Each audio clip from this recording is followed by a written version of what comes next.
To Lords in England we go, where a whopping 14 wickets fell on the opening day of the third and deciding test between the West Indies and England. Ben Stokes took a test best 6 for 22 as the West Indies were first bundled out for 123. But Kemar Roach and skipper Jason, well, they hit back to leave England at 46 for 4 when Bud Light ended play. Jimmy Anderson was 3 wickets away from 500. Oh, Nick. Oh, he's put another down. Another Cook drop after 2 on the last day in Leeds. Then Anderson did strike. 498 for Jimmy Anderson. The rain delay forced them off for just under 40 minutes. When they came back, it was Anderson again. Kyle Hope was trying to lead it. Anderson moves to 499. Anderson was now on the brink, but Shea Hope was coming to Lords after 2 centuries at Leeds. Powell was at the other end and going to 39. Hope was on 29 and looking ominously good again.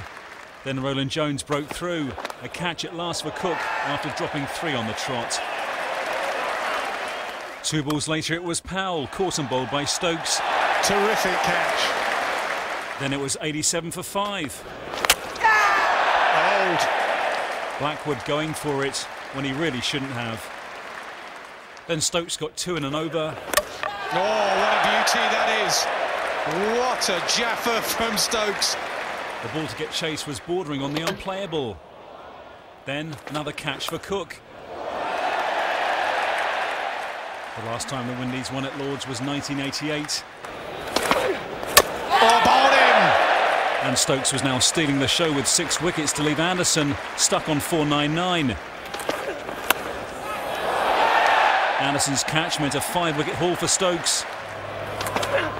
Oh, bowled him. Mate, that's 6 for 22. What a spell from Ben Stokes. Windies all out 123.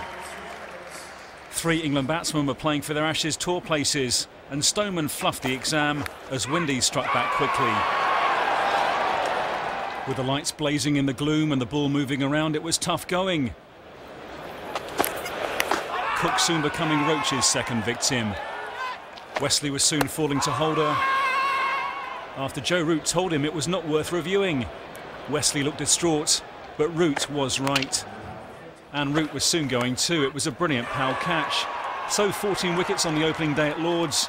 Only one other time since 1962 have there been over 13. A reflection perhaps of a start on September the 7th. I mean, we believed, and we checked the forecast several times, it was going to be the best day of the 5, win the toss, bat. And you know, from my own career playing and coaching here at Middlesex, I know some days when it's flat, it can be very flat, and you can get 300-400. And then other days like today with overheads and a little bit in the wicket, you know, you look like something can happen every ball. And clearly when England have gone in tonight, it's the same when we've bowled. You know, the guys just don't look in, and you're picking wickets up at pretty regular intervals. So it's made for an interesting day's cricket. You know, as I say, you know, would have liked us to post a few more, but it's still very much game on. A couple of wickets in the morning. I think this could be another great Test match.